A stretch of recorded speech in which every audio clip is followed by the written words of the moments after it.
Hello everyone, good morning. Finally last turn पर circuit और उसकी एनालिसिस करने के बाद अब आज हम किस कंसेप्ट की बात करेंगे? आज हम लोग बात करेंगे कंसेप्ट ऑफ व्हीटस्टोन ब्रिज।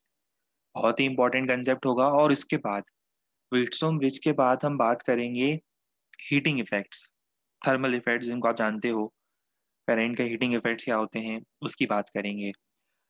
अच्छा, इसमें देखो, आप लोगों ने हेडिंग देखी, मैंने इसमें लिखा है हेडिंग नंबर 6। ये हेडिंग नंबर 6 क्यों लिख रहा हूँ? आपको याद है इससे पहले 5 methods for finding R equivalent हम पहले पढ़ चुके हैं। टोटल 7 मेथड्स हैं।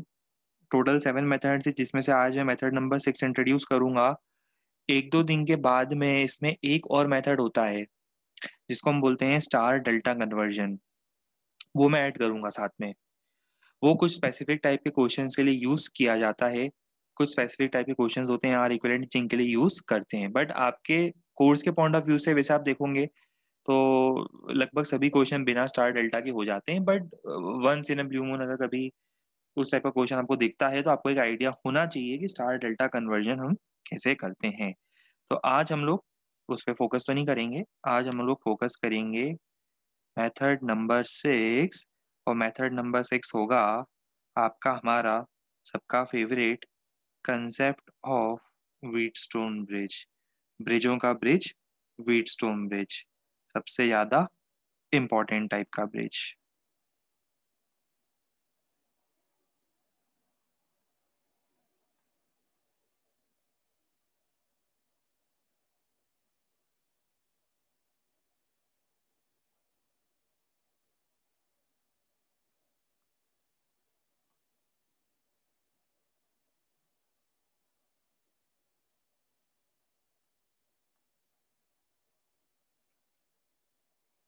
चलो, व्हीटस्टोन ब्रिज में अरेंजमेंट आप लोगों ने देखा हुआ है। अरेंजमेंट कैसा दिखता है? सब लोग फैमिलियर हैं, एचसीवी में पढ़ा होगा, मॉड्यूल में देखा होगा। अरेंजमेंट आपको इस टाइप का दिखता है। 1 2 3 4। बीच में यहाँ ब्रिज में लगा होता है एक रेजिस्टर। अब यहाँ एक बहुत स्पेशल कंडीशन आती है। यहाँ इस व्हीटस्टोन ब्रिज के लाइफ में एक बहुत स्पेशल कंडीशन आती है। वो कंडीशन होती है, अगर कभी हमें कोई ऐसा ब्रिज मिल जाए जिसमें 1/2 इज इक्वल टू 3/4 हो। फोटो में देख पा रहे हो 1/2 इक्वल टू 3/4 का रेशियो अगर कभी किसी ब्रिज में हमें फुलफिल होता हुआ दिखे,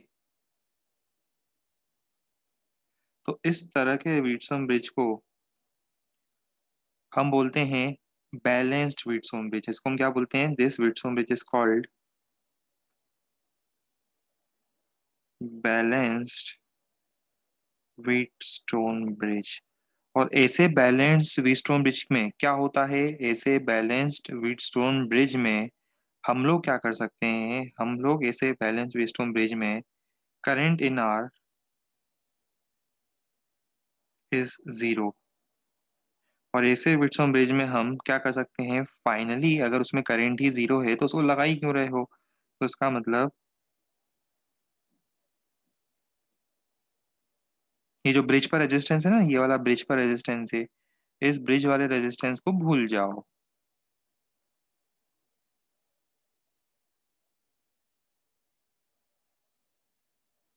उसमें से करंट जीरो है and hence it can be removed.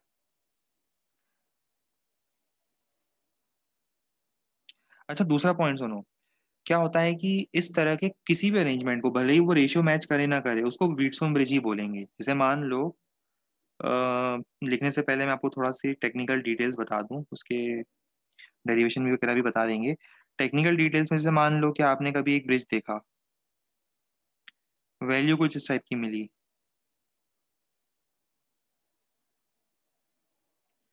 देखो, 2 4 5 10 और 7, पहले बताओ ये बैलेंस्ड है या नहीं है? ये बैलेंस्ड है। बैलेंस्ड क्यों है? दिख रहा है इनका रेशियो 1/2, इनका रेशियो 1/2। बैलेंस्ड व्हीटस्टोन ब्रिज है। तो ये तो बैलेंस्ड व्हीटस्टोन ब्रिज है।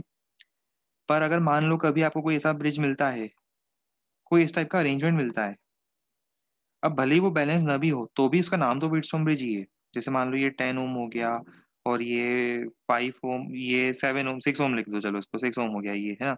इसको मैं लिख देता हूँ 6 ओम। तो क्या ये व्हीटस्टोन ब्रिज है? बिल्कुल है। क्या ये बैलेंस्ड है? बिल्कुल नहीं है। तो this is again an arrangement of Wheatstone bridge जो बैलेंस्ड नहीं है पर। ठीक है। तो आपको समझ में आ रहा होगा कि इस टाइप के किसी भी अरेंजमेंट को बोलेंगे तो व्हीटस्टोन ब्रिज। अब वो अलग बात है कि बैलेंस्ड है या नहीं है। चलो, अब कंडीशन तो आपने समझ ली कि व्हीटस्टोन ब्रिज के बैलेंस की कंडीशन। अरे ऊपर जो रेशियो लिखा है वो गलत नहीं है। अरे यार, तुमको समझाना बड़ा मुश्किल है ना। अरे भैया, ये रेशियो अगर मैच करेगा तो उसको बैलेंस्ड बोलेंगे। व्हीटस्टोन ब्रिज में बैलेंस होगा, प्रॉपर बैलेंस्ड व्हीटस्टोन ब्रिज बोलेंगे। और अगर नहीं होगा रेशियो मैच, तो वो व्हीटस्टोन ब्रिज तो है पर वो बैलेंस नहीं है, रेशियो गलत नहीं है। ठीक है, भूल जाओ। आप तो याद रख लो फिजिक्स को। ठीक है। दो ही तरीके होते हैं फिजिक्स समझने के, एक तो फिजिक्स समझ में आ जाए और एक फिजिक्स पूरा याद हो जाए। समझ में तो आ रहा नहीं है तो उसको याद करना बहुत जरूरी है। तो आप याद कर लो कि ये कंडीशन होती है बैलेंस्ड व्हीटस्टोन ब्रिज है। सुबह सुबह 8 बजे उठ के मेरे को परेशान करने लग जाते हो। इतनी सिंपल बात बताई मैंने अभी आपको।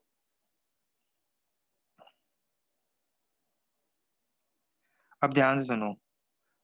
नहीं, पहले एक काम करो, पहले इतना लिखो फिर मैं इसका प्रूफ बताऊंगा।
अभी पता है इसमें क्या होगा आगे जाकर, है ना, बहुत सारे इसके अच्छे अच्छे नए नए डिजाइन आएंगे जो जो होते बीट्सो ब्रिज हैं, वो मैं आगे बताऊंगा आपको। अलग अलग तरीके से दिखने वाले बीट्सो ब्रिज, उनकी भी बात होगी अभी।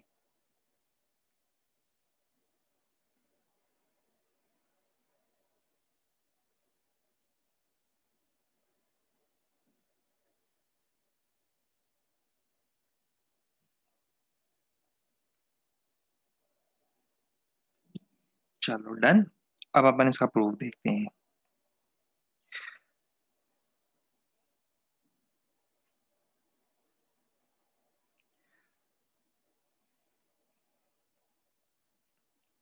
प्रूफ ऐसा होता है कि हम मान लो यहाँ से करंट जा रहा है I1,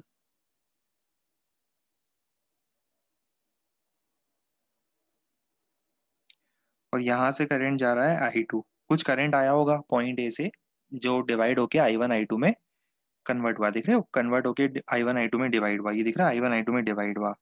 अब हम लोग प्रूफ कैसे करते हैं इसको? प्रूफ की स्टार्टिंग स्टेप है, if current in are is zero. अगर आर में करंट जीरो है तो बताओ क्या होगा। अगर आर में करंट जीरो मान रहा हूं मैंने माना कि current in are is zero. अगर मैं ये एजम्पशन ले रहा हूँ कि करंट जीरो है, इसका सिंपल सा मीनिंग ये होगा कि अगर करंट जीरो है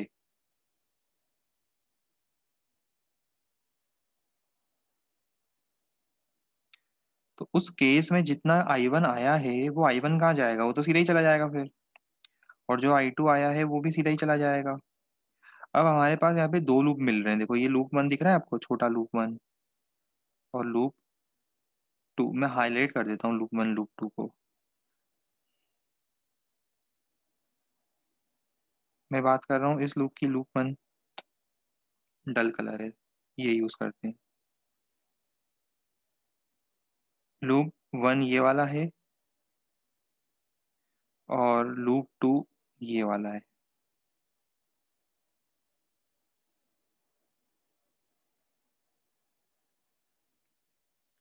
चलो पहले हेल्प करो मेरी लूप वन में किरचॉफ लॉ लगाने में।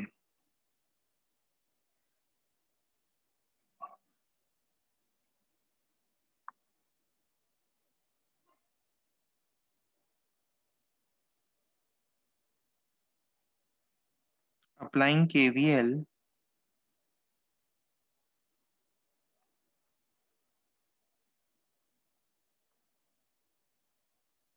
इन लूप वन में केवीएल लगा रहा हूँ मैं, इस पॉइंट से स्टार्ट कर रहा हूँ।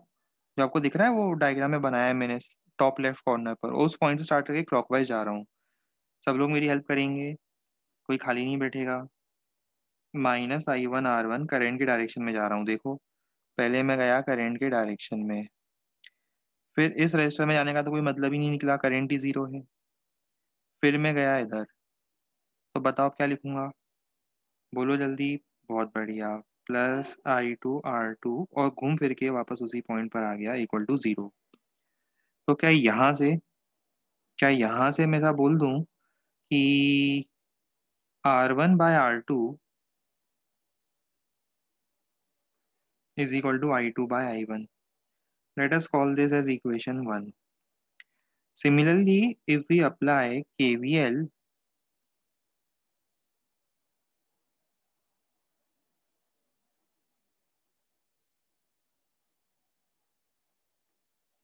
in loop 2, अगर हम लूप टू में केवीएल अप्लाई करेंगे तो क्या होगा? लूप टू में अगर केवीएल अप्लाई करेंगे, मैं स्टार्ट कर रहा हूँ इस पॉइंट से, दिख रहा है हाईलाइट कर रहा हूँ वहाँ पे, वो पॉइंट दिख रहा है बीच में ऊपर, और वापस मैं क्लॉकवाइज जा रहा हूँ। आप लोग हेल्प करना मेरी अब, -I1 R3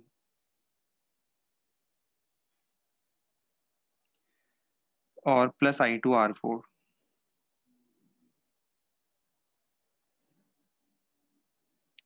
तो यहाँ से बताओ क्या आएगा, R3/R4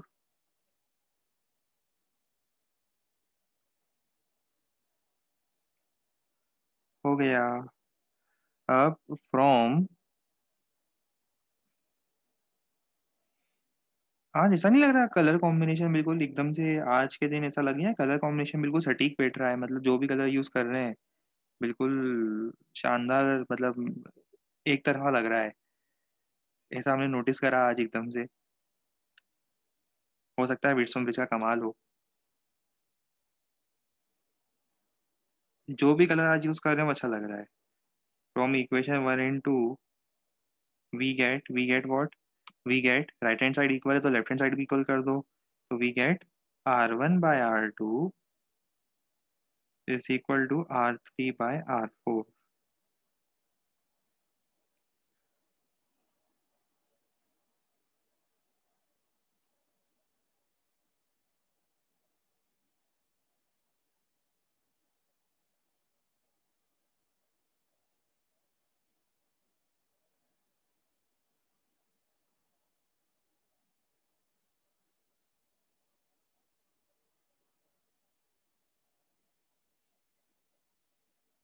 काम आएगा बोर्ड एग्जाम में, पूरे 2 मार्क मिलेंगे इस प्रूफ के। तो अगर बोर्ड एग्जाम में 2 मार्क चाहते हो तो ये डेरिवेशन पता होना चाहिए। डेरिवेशन तो क्या बोलेंगे, इसको प्रूफ बोलेंगे।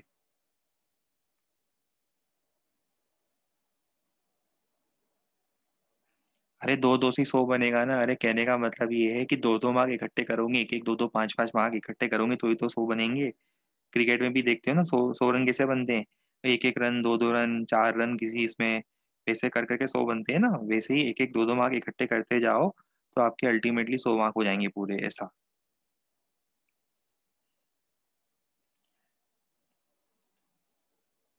अरे भाई प्रूफ में हमने रिवर्स प्रूफ करा है, और ये रिवर्स प्रूफ ही होता है इसका। रिवर्स प्रूफ से हमारा मतलब है कि अगर इसमें करंट जीरो है तो हमने कंडीशन एस्टेब्लिश करी, अगर बीच वाले रजिस्टर में करंट जीरो है तो फिर ये होता है। ये देखो, यहाँ से यहाँ और यहाँ से यहाँ दोनों एक ही बात है।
चलो अब ये क्वेश्चन भी हो ही गया होगा इतनी देर में तो। बताओ इसका आंसर क्या आ रहा है। आपको फाइंड क्या करना है वो तो बता दूं मैं, R equivalent between A and B. इतना सबको ऐसे समझ में आई गया होगा, क्वेश्चन में फाइंड करना है R equivalent between A and B.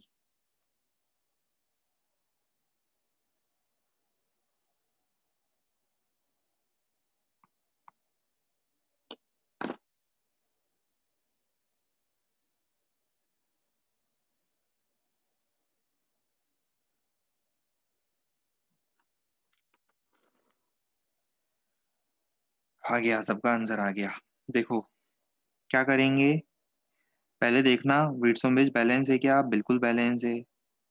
3/6, 4/8, 1/2, 1/2 का रेशियो है, लेफ्ट साइड पर भी राइट साइड पर भी। तो उसका मतलब क्या होगा, ये जो रजिस्टर है इस रजिस्टर को रास्ते से हटा दो। लाओ हम हटा देते हैं।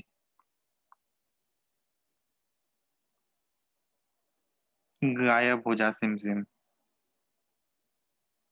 होता है ना अली बाबा 40 चोर में। गायब हो जा सिम सिम, ये देखो गायब हो गया।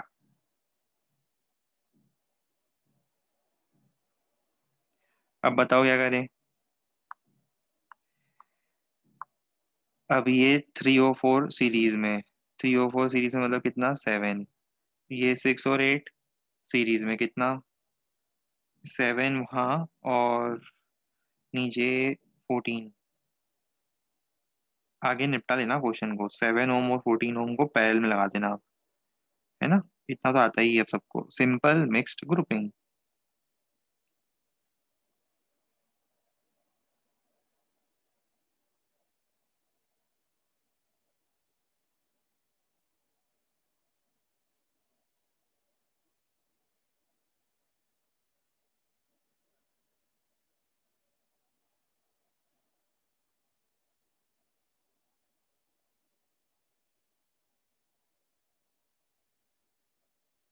ये आएगा आंसर।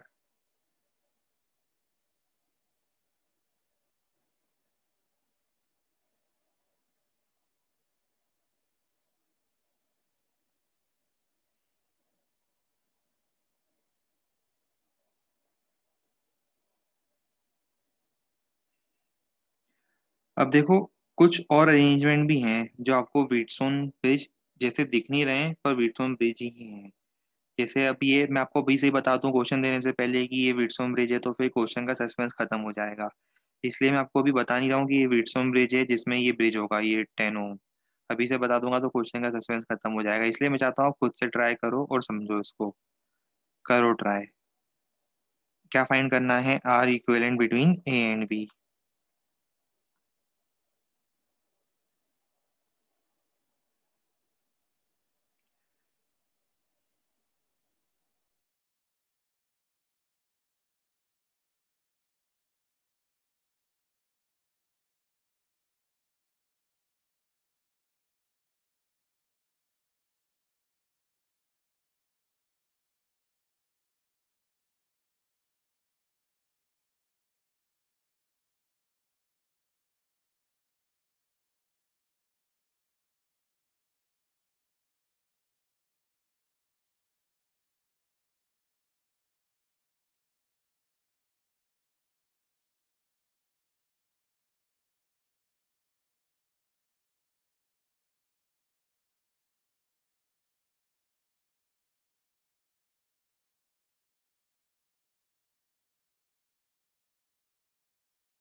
अच्छा, इससे एक चीज समझ में आई कि इस तरह के जितने डायग्राम होते हैं ध्यान रखना।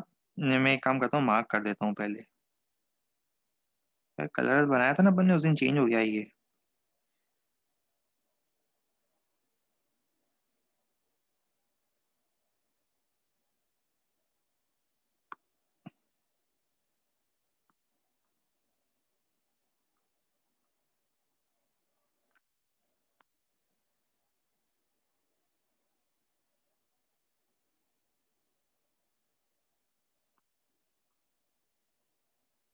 और थोड़ा लाइट चाहिए। एक तरफा। बिल्कुल एक तरफा बना है, किसी को पता ही नहीं चलेगा देखकर। देखो, ये आपको याद होना चाहिए ये वाला डायग्राम। अब ये वाला डायग्राम आपको याद कैसे होना चाहिए मैं बताता हूँ। आप इसको, याद है वो method of same potential number वाले मेथड से करना। आपको रियलाइज हो जाएगा कि अगर ये R1 है, अगर ये R2 है, और अगर ये R3 और R4 है, तो ये अरेंजमेंट और अभी जो अपने 5 मिनट पहले अरेंजमेंट पढ़ा था उसमें कोई डिफरेंस नहीं है। आप इसको थोड़ा रीअरेंज करके देखो, आपको वही पुराना डायग्राम बनता हुआ दिख रहा होगा। दिख रहा है? R1 R2 R3 R4। किसी को नहीं दिख रहा है तो एक काम करना, इसको नंबर दे देना 1 1 1। ठीक है। 2, ये भी 2, ये भी 2। फिर 3 और 4 बच गए। 3 और 4 में मान लो 3 ये है, तो ये 3, ये भी 3, ये भी 3। और 4 मान लो ये है, तो ये भी 4, ये भी 4, ये भी 4। फिर आप लोगों का फेवरेट 1 2 3 4। 1 2 3 और 4। अब आप देखो, जब आप इसको अरेंज करोगे तो आपको एग्जैक्ट व्हीटस्टोन ब्रिज दिखेगा। देखो 1 और 2 के बीच में R1, सॉरी 1 और 3 है ना, वो 1 और 3 के बीच में R1, 1 और 4 के बीच में R2, फिर 2 और 3, 2 और 4,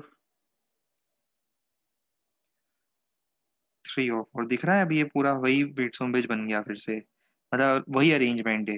तो इसमें कंडीशन क्या होगी? इसमें कंडीशन वापस ये होगी कि R1/R2, ये जो उल्टे हाथ में है, लेफ्ट साइड पे 2 है और राइट साइड पे 2 का जो रेशियो है, अगर वो मैच कर जाए तो ये ब्रिज बीच में बनेगा, ये ब्रिज हटेगा, ये ब्रिज हट जाएगा। ठीक है। तो ये भी डायग्राम याद रखना कि स्टैंडर्ड डायग्राम है व्हीटस्टोन ब्रिज का। कभी कई बार व्हीटस्टोन ब्रिज ऐसा भी बना के दिखा देते हैं।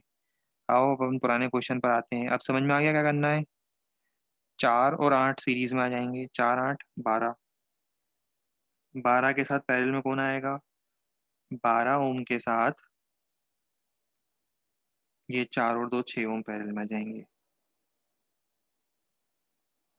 ये हट जाएगा। कितना रिजल्ट आ रहा है जल्दी बता दो।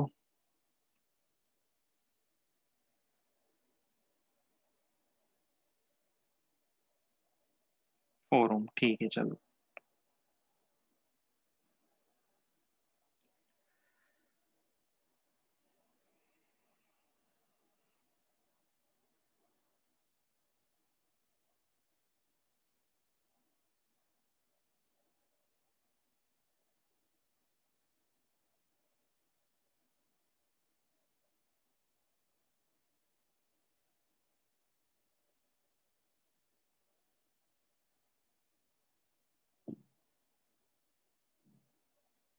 ये फाइंड करना है।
अच्छा, आपको समझ में आ गया था।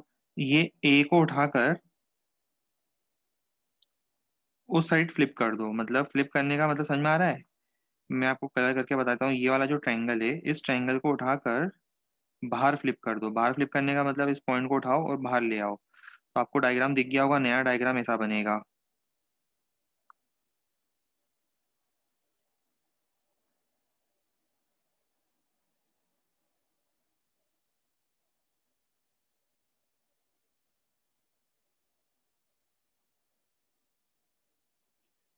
2, 5, ये 4 एज इट इज है ना। मैंने ये जो 4 वाला रजिस्टर था, 4 वाले रजिस्टर के अबाउट सर्किट को बाहर फ्लिप कर दिया, इन दोनों को उठाकर बाहर फ्लिप कर दिया। ठीक है, तो ये हो गया आपका ए। और ये जो पॉइंट ओ था, ये ओ ए बाहर फ्लिप हो गया। इसके अबाउट सी डी के अबाउट इसको बाहर फ्लिप कर दिया। और फिर बताओ क्या होगा। वही चल रहा है, बाकी तो आपको समझ में आ गया होगा। ई और एफ, सॉरी, ई पॉइंट ऐसे ही चल रहा है और ये बी आगे। ये ई और ये बी, तो ये 8 और ये 20। अच्छा, इस तरह का डायग्राम में भी आप समझ गए कि ब्रिज कहाँ पर बनेगा। इस तरह के डायग्राम में ये ब्रिज ये होगा। तो ये आप याद रखते चलना, ब्रिज किस डायग्राम में कहाँ होता है। इस डायग्राम में ब्रिज यहाँ है, अपना ओरिजिनल डायग्राम ही है, कुछ चेंज नहीं है इसमें खास, है ना। सेम ओरिजिनल डायग्राम है जो मैंने बनाया है फिर से। बस अब आगे सॉल्व कर लूंगे, इसको लीव कर रहा हूँ मैं अब इस बार। 8 और 2, 10 सीरीज में, और 25, 10 ओम और 25 ओम पैरेलल में। सॉल्व करना सबको आता है। आगे कैलकुलेशन बार बार रिपीट करने का सेंस नहीं है।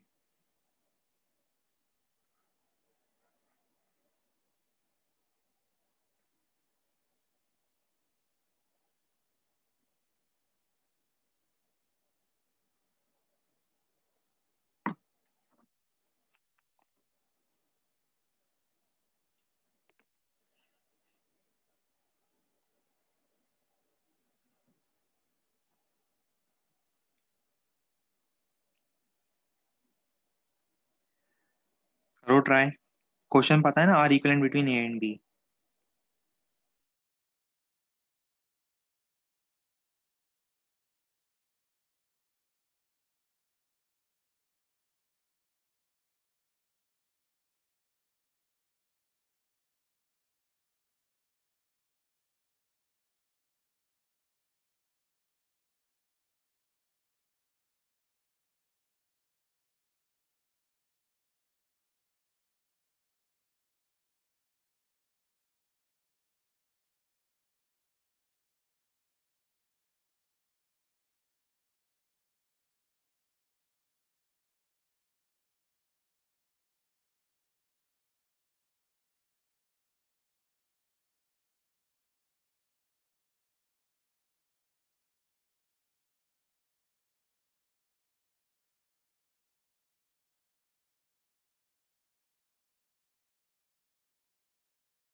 हाँ, लगभग लगभग सब लोगों का आंसर आ रहा है 4 ओम।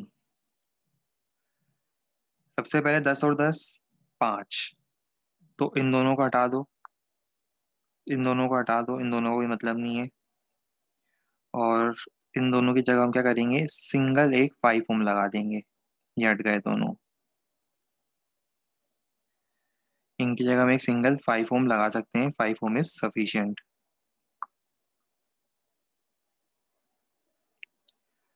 अब ऐसा ही काम हमें कहाँ करना है बताओ। ऐसा ही काम हमें यहाँ पे ये जो 6 और 6 दिख रहे हैं ये पैरेलल में, इसमें से एक हट जाएगा। इसको मैं हटा देता हूँ।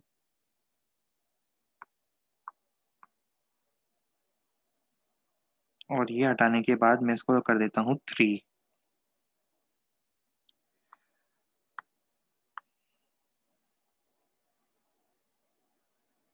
आगे तो समझदार हो, समझ ही गए हो। देख लो रेशियो। ये 5:5 मतलब 1:1। ये 3:3 मतलब 1:1। तो ये 8 ओम हटेगा ऊपर। 5 और 3 8 ओम सीरीज वाला हुआ, और ये 5 और 3 ये सीरीज में हुए, तो ये 8 आपस में पैरेलल। 8 8 4 आपका आंसर आ जाएगा। हम आगे प्रोसीड कर रहे हैं। बाकी जिसने सॉल्व नहीं करा है वो खुद सॉल्व कर लेना, अब हमने अप्रोच तो बता ही दिया है। अब इसके बाद बारी आती है horizontal extension of Wheatstone bridge. ये भी बड़ा फेमस डायग्राम है, जब आपको horizontal extension of Wheatstone bridge दिखता है, और वो ये होता है।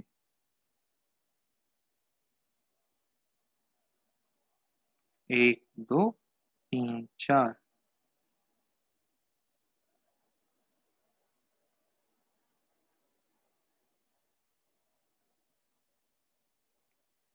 काम करते हैं, इनको कलर चेंज कर देते हैं। इनको कर देते हैं रेड। ठीक है। तो horizontal extension of Wheatstone bridge हमें ये बोलता है, if R1/R2 is equal to 3/4 is equal to 5/6। और इस तरह से सीक्वेंस चल सकता है ना, आगे और भी सीक्वेंस हो सकते हैं। तो क्या होगा बताओ, कौन रिमूव होगा। आर एंड आर प्राइम से जो करंट है वो जीरो होगा, दोनों से करंट जीरो होगा। और इसका मतलब हम किसको रिमूव कर सकते हैं, हम इन दोनों को रिमूव कर सकते हैं। आर कॉमा आर प्राइम की कोई जरूरत नहीं है सर्किट को, इनको रिमूव कर दो। अच्छा एक काम करो, अब मैं इसमें ना आपको कुछ टास्क देता हूँ, होमवर्क देता हूँ करने के लिए।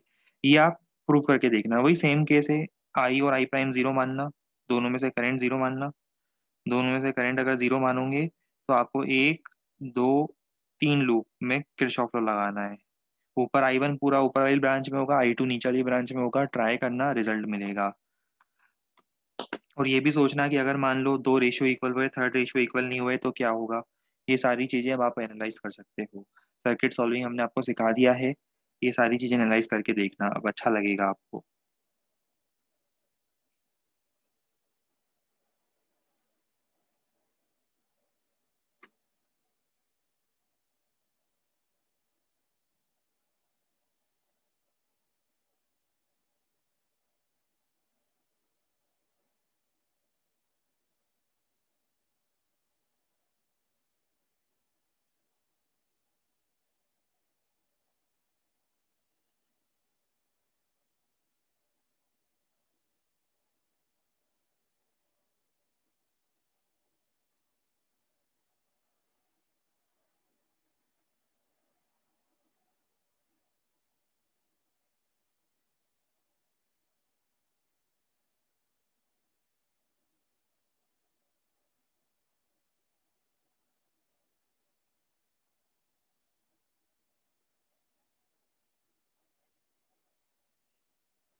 फिर इसका वर्टिकल एक्सटेंशन भी बताना है।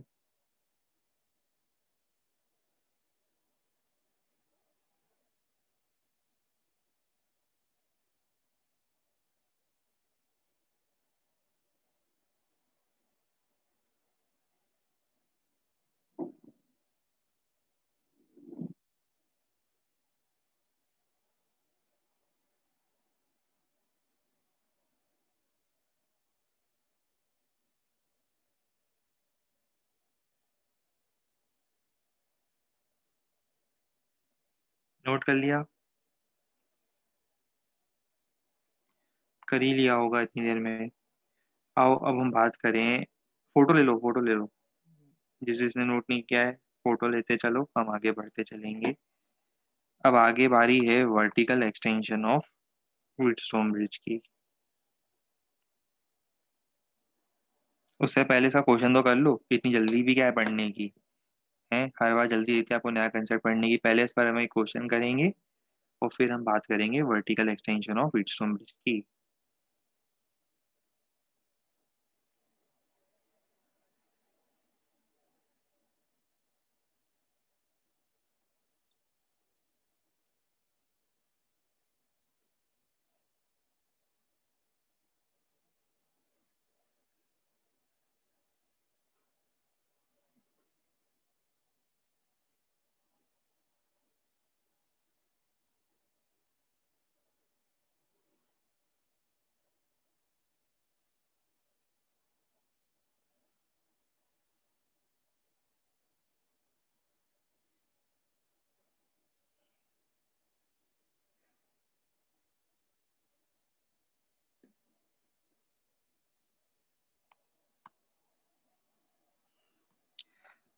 1:2, 1:2, 1/2। हटा दो इन दोनों को। ऊपर वाले तीन सीरीज में ले आओ। 15, 25, 30, 30 ओम। नीचे 30, 40, 50, 60 ओम। 30, 60, 20। देख लेना, कैलकुलेशन पार्ट मेरा हो सकता है आगे पीछे हो, चेक कर लेना। अब आगे, आगे है भाई vertical extension of Wheatstone bridge. मेहनत आपको करनी है, रास्ता मैं बता चुका हूँ, उस रास्ते पर चलो, आपको vertical extension of Wheatstone bridge भी दिख जाएगा। If R1/R2 is equal to R3/R4 is equal to R5/R6, तो किन दोनों की जरूरत नहीं है? एज यूजुअल ये जो ब्रिज हैं, जो रेड कलर में बना रहा हूँ, R और R prime, they can be removed.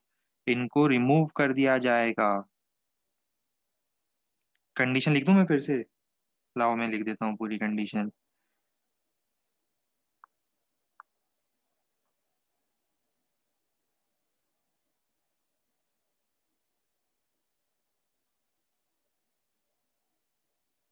आंखें बंद करो 1 मिनट के लिए, मैं लिख रहा हूँ। कर ली सबने आंखें बंद?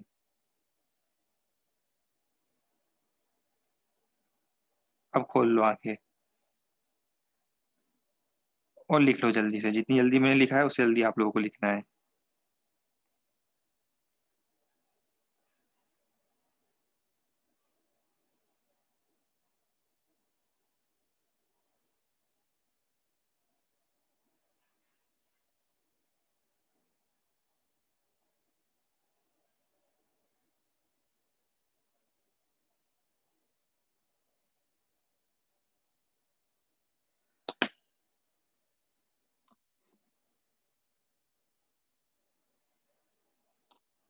रेशियो मतलब ये वाला याद रखना, ये ध्यान रखना कौन सी किसकी बात कर रहे हैं। लाइंस देखते जाना।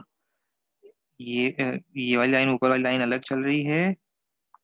ये एक पैच, एक पैच रजिस्टर का ये होगा, एक पैच रजिस्टर का ये होगा, दूसरा पैच रजिस्टर का ये वाली लाइन पे होगा, तीसरा पैच ये वाली लाइन पर होगा।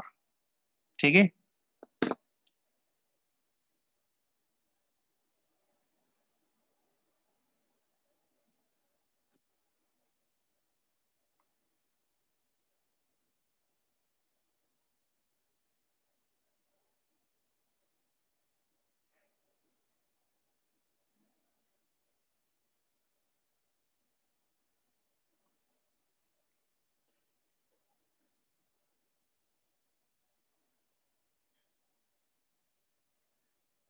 और आगे भी इसको एक्सटेंड कर ही सकते हो, वर्टिकली और एक्सटेंड कर सकते हो।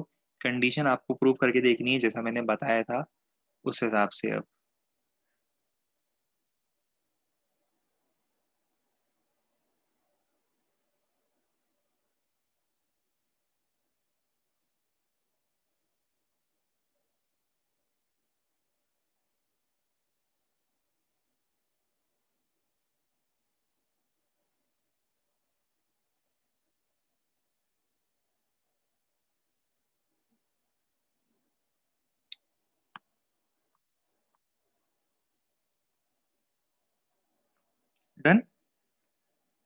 Very good. देखो अब इस पे मैं डायरेक्ट क्वेश्चन तो दे नहीं रहा हूँ, आपको मिल जाएंगे डायरेक्ट क्वेश्चन हर जगह पर। और जब आप जेई प्रीवियस ईयर करोगे तो एक इस टाइप का क्वेश्चन आपको दिखेगा जिसमें आपको एक्सटेंशन ऑफ विट्सम भी लगता हुआ मिलेगा। पर मैं क्या चाहता हूँ, मैं चाहता हूँ कि आप ये क्वेश्चन सॉल्व करो। मेरा बड़ा मन है कि आप लोग ये क्वेश्चन सॉल्व करो। और ध्यान दो कि इसमें ये विट्सम ब्रिज जरूर है पर ये बैलेंस नहीं है ना। ये विट्सम ब्रिज तो मैंने आपको दिया है पर अनफॉर्चुनेटली बैलेंस नहीं है। ठीक है। और फिर इसके भी हॉरिजॉन्टल वर्टिकल एक्सटेंशन कर सकते हो, है ना। पर पहले आप ये सीख लो, बाकी तो बिगनर बॉक्स में क्वेश्चन आएंगे इस टाइप के, वो अपने आप कर लोगे। तो मैं चाहता हूँ कि इस क्वेश्चन को आप ट्राई करके देखो।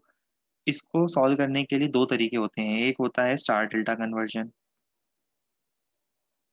जो कि अभी हमने नहीं बताया तो आप अभी अप्लाई मत करो उसको। हम चाहते हैं इसको आप बिना स्टार डेल्टा के अभी सर्किट सॉल्विंग किरचॉफ लॉ के हेल्प से करने की कोशिश करो। और इसके लिए आपको पूरे 2.5 मतलब 150 सेकेंड्स दे रहा हूँ मैं। 150 सेकेंड्स के अंदर ये क्वेश्चन आपका सॉल्व होना चाहिए। मतलब ट्राई करके देखो, नहीं होगा तो ऑब्वियसली हम हेल्प करेंगे ही। R equivalent across A and B.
चलो आई एम श्योर कि सब लोगों ने कुछ ना कुछ अप्रोच कुछ ना कुछ मेथड लगाने की कोशिश करी होगी, पर देखो अब इसमें हम करेंगे क्या। बहुत इंटरेस्टिंग अप्रोच यूज करेंगे अपन यहाँ पर अभी। सपोज मैं यहाँ पर एक बैटरी लगा देता हूँ।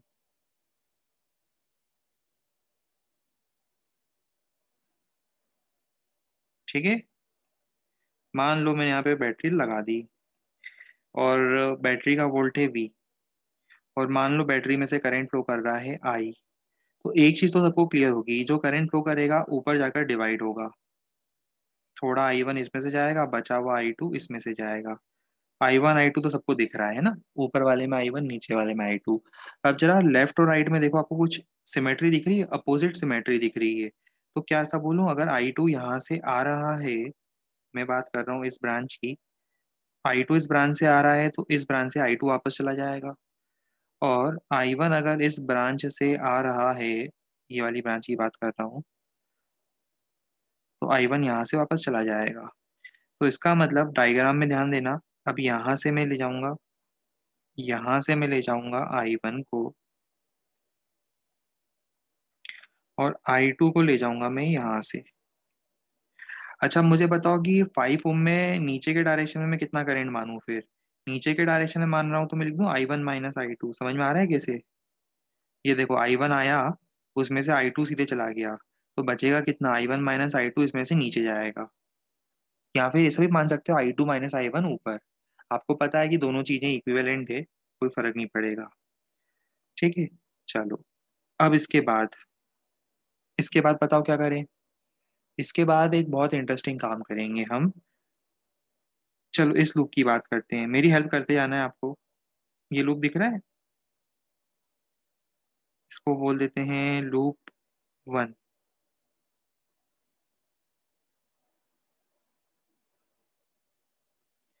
लूप 1 में आप लोगों को मेरी हेल्प करनी है। मैं स्टार्ट कर रहा हूँ इस पॉइंट से, ये जो सेंटर में दिख रहा है। अब आगे जा रहे हैं लूप 1 में, सेंटर से आगे जा रहे हैं, तो बताओ क्या लिखेंगे। -10 I2, दिख रहा है -10 I2, फिर +5 I1 +5 I1 - I2 = 0।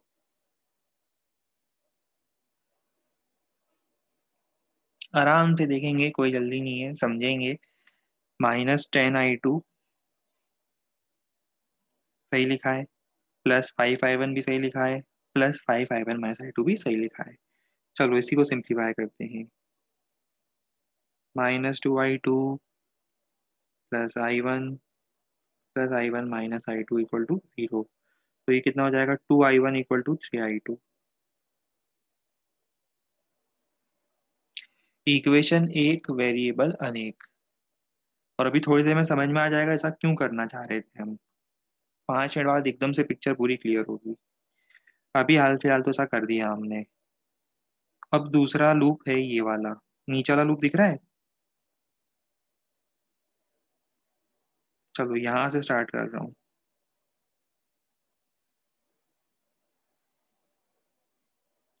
और नीचे वाला loop 2, starting from this point, और मैं यहाँ से जा रहा हूँ क्लॉकवाइज, मतलब बैटरी से होते हुए क्लॉकवाइज जा रहा हूँ।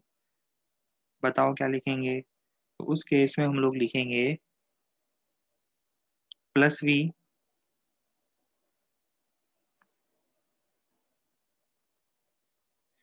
फिर -10 I2 -5 I1 = 0।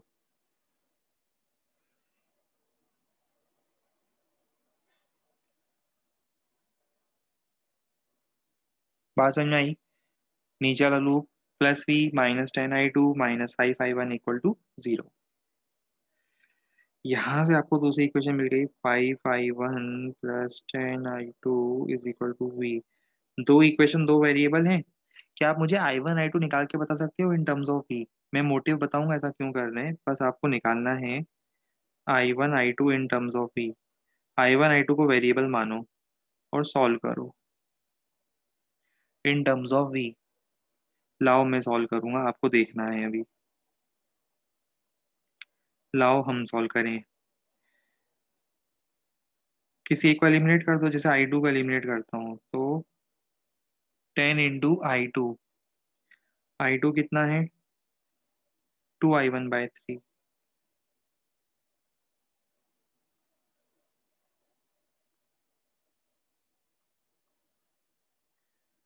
5 3 15 +20 I1 = 3V। तो I1 = 3V/35।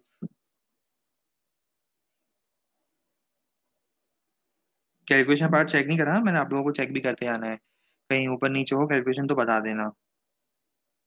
अच्छा I1 इतना है तो I2 कितना होगा? I2 होगा इंटू 2/3।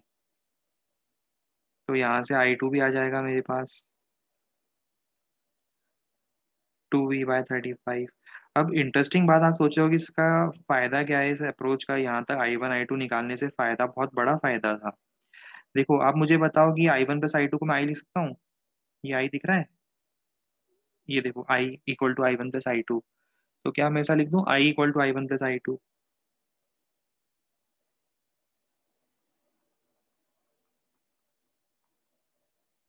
तो बताओ आई कितना आएगा?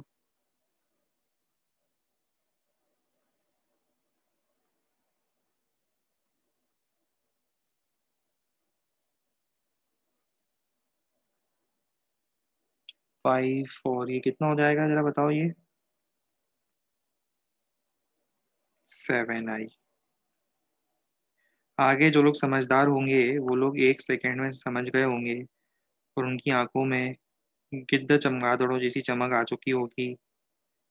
R = 7, क्योंकि V = IR। आपने V वोल्ट की बैटरी लगाई ना ए और बी के बीच में, आपने ए और बी के बीच में V वोल्ट की बैटरी लगाई, और I करंट फ्लो कर रहा है। तो जो I के साथ वाला कोएफिशिएंट होगा वो क्या होगा? वो होगा R। तो V = IR।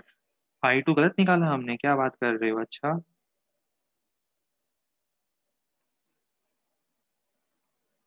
इतने बड़े मेथड के अलावा कोई मेथड है क्या? है ना, याद कर लो इसको पूरा ऐसे एज इट इज,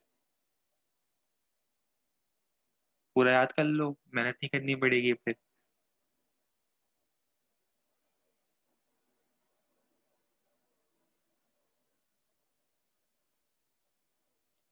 अच्छा, और बाकी लोगों के लिए हमने बताया भी था कि हम इसको आगे स्टार डेल्टा से भी कर सकते हैं, पर वो आज नहीं, किसी और दिन सिखाएंगे।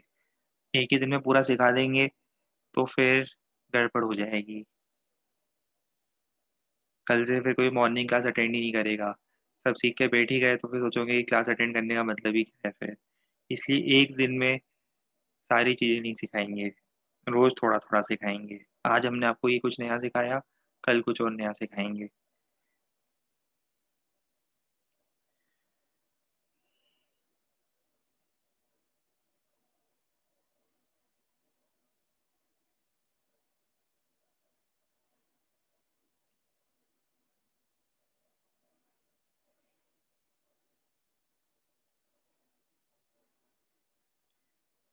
बिना मुझे परेशान करे इसे भी नोट कर लिया जाए।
I1 ऊपर नीचे क्यों गए?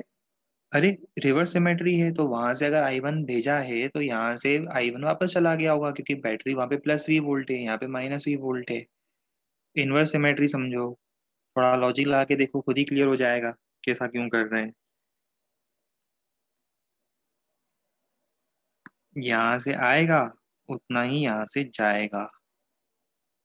+V लगा रहे हो, +V लगाने पर अगर 5 ओम से I1 आ रहा है तो -V लगाने पर 5 ओम से I1 वापस चला जाएगा।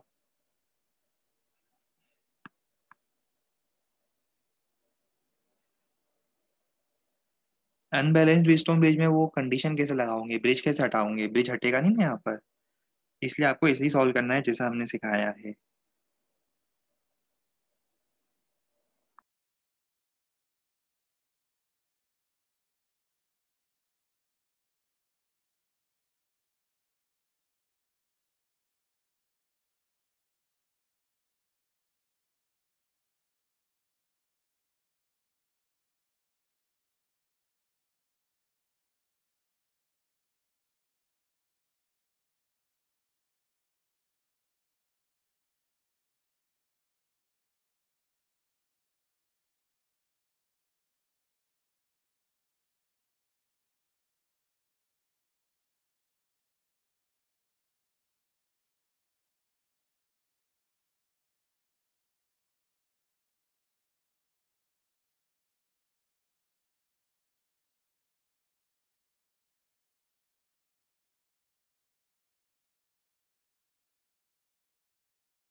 अगर और भी एसिमेट्रिक होता तो I1, I2, I3, I4 वो मानते, और उसके बाद हमें फिर क्या करना पड़ता, उसके बाद हमें हर पॉइंट पर KCL भी लगाना पड़ता, वो था ना, I1 + I2 = I3। ऐसे करते करते हम सब वेरिएबल्स को एलिमिनेट करके V और I में रिलेशन निकालते। बस उसमें होता क्या, थोड़ा ज़्यादा टाइम लगता सॉल्व करने में, इक्वेशन ज़्यादा बनती, वेरिएबल ज़्यादा बनते, और इसीलिए वो एग्जाम में कभी आता नहीं है। क्यों नहीं आता? क्योंकि ऑब्वियस ही बात है, उसमें ज़्यादा इक्वेशन ज़्यादा वेरिएबल होगी, सॉल्व करने में टाइम लगेगा। पर सॉल्व करने के लिए आपको इसी टाइप का मेथड यूज़ करना पड़ेगा।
नोट तो कर ही लिया होगा।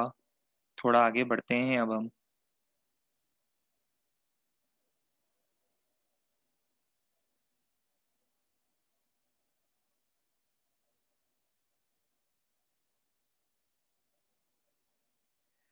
दो कंसेप्ट बता रहा हूँ पहले, फिर लिखेंगे हम। पहला कंसेप्ट है कंसेप्ट ऑफ शॉर्ट सर्किटिंग। पहले भी इस बारे में बात हो चुकी है। शॉर्ट सर्किटिंग का मतलब होता है जब भी हम सर्किट में दो पॉइंट्स को, whenever two points in electric circuit are directly connected by a conducting wire, circuit के दो पॉइंट्स को जब भी एक कंडक्टिंग वायर से कनेक्ट करेंगे, तो उस केस में क्या होगा, वो दोनों पॉइंट्स सेम पोटेंशियल पर आ जाएंगे और उस से लगे हुए अप्लायंस का कोई रोल नहीं होगा। जैसे एग्जांपल,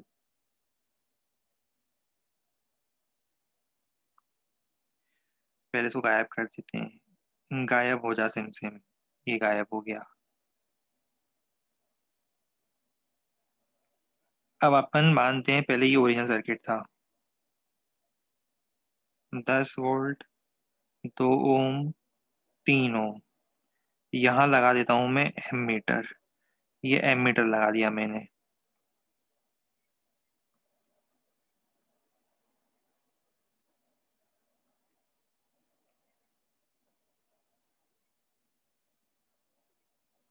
चलो अब मेरी हेल्प करो थोड़ी सी।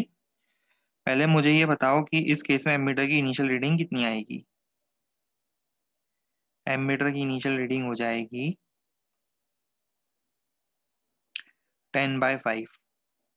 आर करंट सर्किट का 5 है, 2 एम्पियर। सबको पता था, कोई बड़ी बात नहीं थी। पर मान लो कि अब मैं यहाँ पर एक वायर लगा देता हूँ, इस वायर के आने से क्या होगा। इस वायर के सर्किट के लाइफ में आ जाने से हमने ये जो 3 ओम था, इसके दोनों टर्मिनल्स को आपस में रिकनेक्ट कर दिया। इसका मतलब ये दोनों सेम पोटेंशियल पर आ गए, तो ये 3 ओम शॉर्ट सर्किट हो गया। इसका कोई यूज नहीं है। अब सर्किट जो है वो ऐसा मानोगे आप, उसको शॉर्ट सर्किट करने के बाद ये नया सर्किट हमें ऐसा दिखेगा। ठीक है, तो नया करंट कितना हो जाएगा। नया करंट हो जाएगा, समझ में आता है सबको। वैसे ये सब लोगों ने ये शॉर्ट सर्किट का कंसेप्ट कहीं ना कहीं एक बेसिक लेवल पे तो फील करा भी होगा। कई बार आप बल्ब को शॉर्ट सर्किट करते हो, 3 4 बल्ब सीरीज में लगे हैं, एक को शॉर्ट सर्किट करते हो तो बाकी 2 बल्ब ग्लो करते हैं। तो ये हो जाएगा 5 एम्पियर। क्यों, 3 ओम इज शॉर्ट सर्किटेड। वो आजकल तो नहीं, पहले ना दिवाली पे वो लाइट्स होती थी जो डेकोरेटिव लाइट्स होती थी, उसमें सब बल्ब सीरीज में होते थे। तो क्या होता था, एक बड़ी प्रॉब्लम थी, एक आध बल्ब भी अगर फ्यूज हो जाता था तो वो पूरी सीरीज बन जाती थी। आजकल तो क्या चाइनीज वाले बल्ब आते हैं, तो वो अलग तरह की सीरीज होती है, वो फ्यूज भी नहीं होते नहीं जल्दी। पुराने इसमें होता था कि एक एक बल्ब अगर फ्यूज होता था पूरी सीरीज बंद होती थी। फिर दिवाली के 5 6 दिन बैठ के चेक करते रहो कि कौन सा बल्ब फ्यूज हुआ है। फिर जो फ्यूज हुआ है उसके अक्रॉस एक वायर कनेक्ट करते थे, उसको शॉर्ट सर्किट कर देते थे।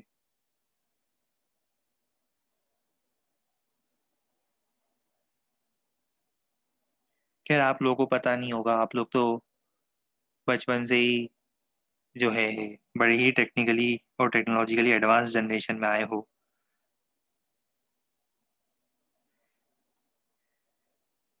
आओ एक और कंसेप्ट देखें, फिर साथ में लिखेंगे।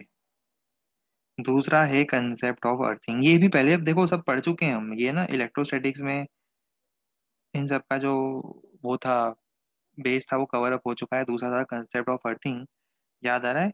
अगर किसी पॉइंट को मैं अर्थ से कनेक्ट करता हूँ, इस बार सर्किट में कुछ फर्क नहीं पड़ना है ना। देखो आप बस ऐसे समझो कि जहाँ पे हमने अर्थिंग करी उसका बस पोटेंशियल आपको जीरो लेना है, और कोई फर्क नहीं पड़ेगा बस। मतलब अगर मैंने अर्थिंग करी है तो कल से अब आप इसी को नोडल एनालिसिस भी यूज करते तो भी आपको उसको 0 वोल्ट मानना पड़ेगा। समझ में आ रहा है। बस इतना ही डिफरेंस है, उसको 0 वोल्ट मानोगे। और बाकी तो सर्किट जैसा सॉल्व करते थे वैसा ही सॉल्व करोगे, और कोई फर्क नहीं पड़ना है। उस पॉइंट का पोटेंशियल आपको 0 वोल्ट लेना है।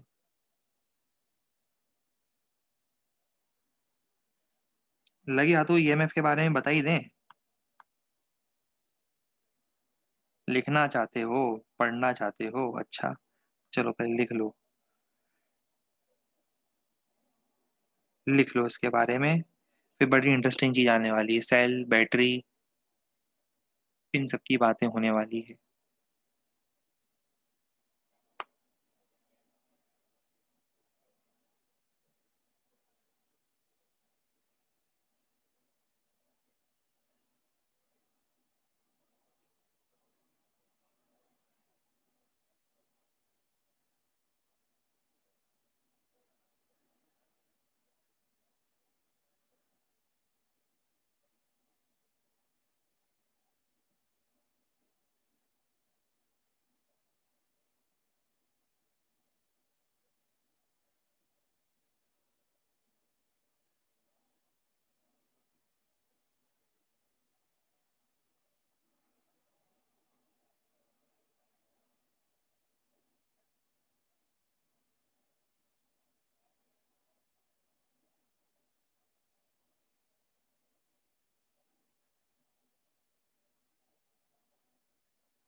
Next concept of earthing.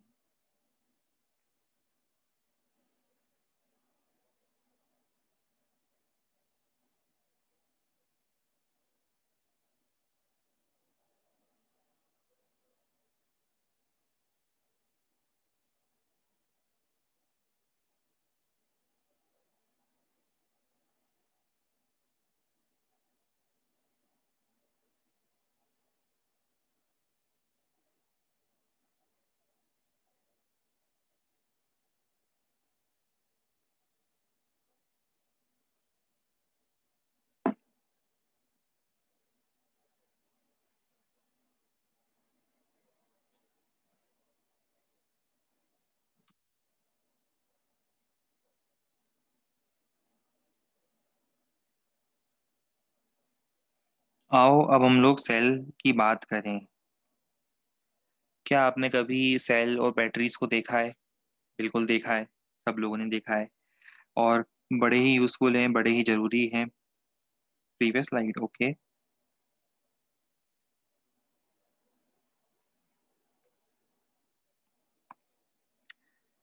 इसकी भी लास्ट स्लाइड।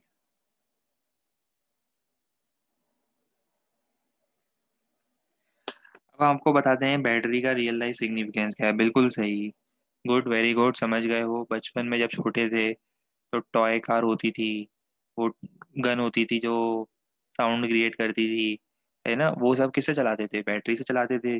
उसके अंदर उसके अंदर बैटरी डालते थे, सेल डालते थे, तभी चलती थी। सेल खत्म हो जाते थे, 4-5 दिन तक रोते रहते थे, फिर घर वाले सेल दिलवा के लाते थे कि ये लो भाई सेल लो। और फिर वापस आपके टॉयज में लगाते थे और फिर खुश हो जाते थे, राइट? और उसके बाद थोड़े बड़े हुए, हाथ में मोबाइल आ गया 5-6 साल की उम्र में, है ना? जो पढ़ने लिखने की उम्र थी उस उम्र में हाथ में मोबाइल आ गया, ठीक है। और जैसे ही मोबाइल आया उसके अंदर फिर सेल से सीधा प्रमोशन हो गया आपका, बड़ा प्रमोशन हो गया और आपको बैटरी मिल गई, ठीक है। और बैटरी मिलने के बाद तो बस फिर देखना ही क्या था, फिर तो रोज मोबाइल को चार्ज डिस्चार्ज करते ही रहते थे, ठीक है। तो इसका मतलब मैं ये समझ सकता हूँ, एज्यूम कर सकता हूँ कि आप लोगों को सेल और बैटरीज का यूज़ क्या है। टीवी देखते थे बचपन में, कार्टून नेटवर्क और पोगो के बीच में चैनल चेंज कर देते थे बैठे बैठे। कार्टून नेटवर्क पे ब्रेक आता था, पोगो लगाते थे, पोगो पे ब्रेक आता था, कार्टून नेटवर्क लगाते थे। कभी गलती से मन हो जाए डिस्कवरी लगा देते थे। तो उसमें भी आप चेंज कैसे करते थे चैनल्स को? With the help of remote, जिसमें क्या यूज़ होता था? सेल या बैटरी यूज़ होती थी। तो मेरे ख्याल से आप लोग रिलेट कर पा रहे हो कि रियल लाइफ में सेल्स और बैटरीज का कितना बड़ा रोल है। अब तो इलेक्ट्रिक कार्स आने वाली है, सोचो मतलब बैटरीज के आने से कितना बड़ा रिवॉल्यूशन हो गया है। किसी ने सोचा था जब बैटरी बनाई थी तब, क्या किसी ने सोचा था कि उसका यूज सेल फोन में होगा? नहीं सोचा था, है ना? तो देखो किस तरह से टेक्निकली सारी चीजें इंजीनियरिंग में चेंज होती रहती है। फिर आप पूछते हो ना, सर हम ये पढ़ रहे हैं, इसका यूज क्या है, उसका यूज क्या है? यूज मत पूछा करो, बस पढ़ लिया करो। बैटरी बनाते समय भी किसी ने नहीं सोचा था कि बैटरी का यूज आईपैड में होगा, आईफोन में होगा। सोचा था क्या उसने? नहीं सोचा था। उन्होंने तो बस बैटरी बना दी थी। वैसे ही आप भी बस पढ़ लिया करो कंसेप्ट को, ये मत पूछा करो कि सर इस कंसेप्ट का यूज क्या करेंगे, उस कंसेप्ट का यूज क्या करेंगे, इसका यूज क्या है, उसका यूज क्या है। बस पढ़ते रहना है हमें सब कुछ। तो वैसे ही आज हम बात करेंगे सेल और उसके ईएमएफ की। ईएमएफ का मतलब बताओ पहले क्या होता है? ईएमएफ का मतलब होता है, इसको बोलते हैं हम इलेक्ट्रोमोटिव फोर्स। शॉर्ट में लिखा जाता है ईएमएफ, इलेक्ट्रोमोटिव फोर्स। शायद आपने इलेक्ट्रोकेमिस्ट्री में कहीं पढ़ा होगा। वो दो इलेक्ट्रोड्स हम डालते हैं और किस तरह से आयन सेपरेट होना स्टार्ट होते हैं, पोटेंशियल डिफरेंस चार्जेस जनरेट होना स्टार्ट होते हैं, पोटेंशियल डिफरेंस जनरेट होना स्टार्ट होता है कुछ स्पेसिफिक टाइप के जब केमिकल्स हम मिक्स करते हैं। तो अब वो केमिकल डिटेलिंग में तो हम जाएंगे नहीं क्योंकि वो भी हमारे लिए यूजफुल नहीं है।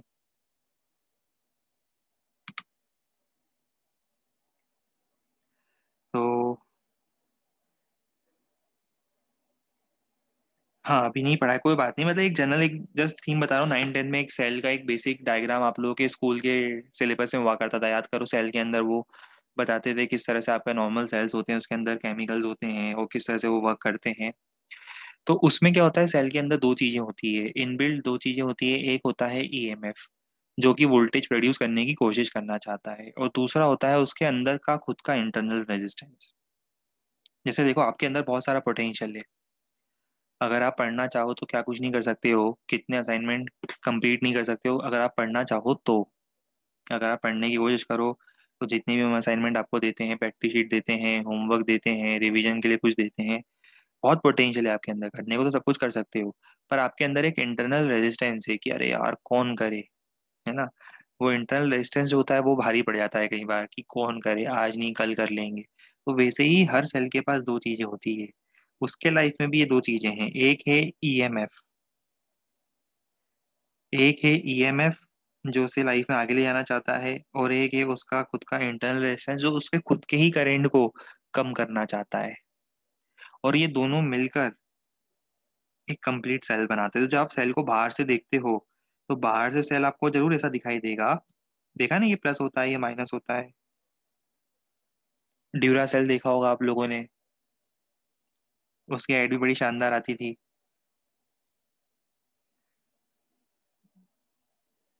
वो ड्यूरा सेल ही था ना किसकी एड बहुत शानदार होती थी वो, कोई कार्टून वार्टून की एड लेते थे वो, और बड़ा सही लगता था वो कार्टून में से, है ना।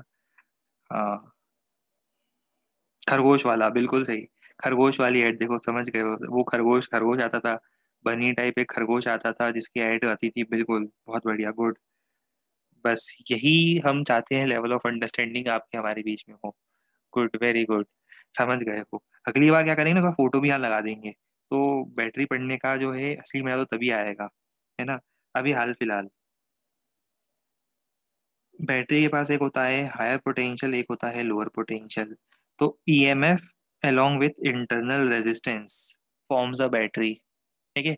अब एक काम करते हैं, अभी इसके टेक्निकल डिटेलिंग में और नहीं जा रहे, अभी जाएंगे टेक्निकल डिटेलिंग में तो हम और पढ़ाएंगे। अभी एक काम करो, आज के लिए इतना ही नोट कर लो, इसको आज यहीं रोकते हैं। आगे और कंसेप्ट बताएंगे पर वो फिर आधे में रह जाएंगे, बाकी हुए कंसेप्ट आगे कैरी फॉरवर्ड करेंगे हम लोग।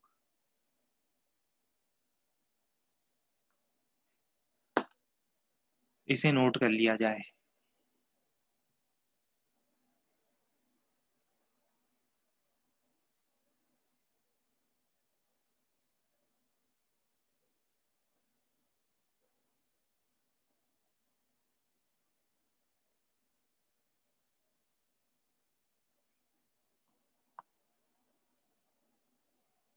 ईएमएफ का फुल फॉर्म इलेक्ट्रोमोटिव फोर्स, समझाएंगे हम सबको समझाएंगे अभी, और डिटेलिंग में जब पढ़ेंगे ना नेक्स्ट टाइम पर बैटरी, सारी चीज़ों को फिर से बताएंगे। हाँ हाँ, नोट कर लिया तो लीव कर सकते हो।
चलो इसी के साथ आज के सभा के समाप्ति की घोषणा की जाएगी।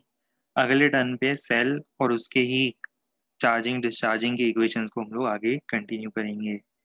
Good bye and take care.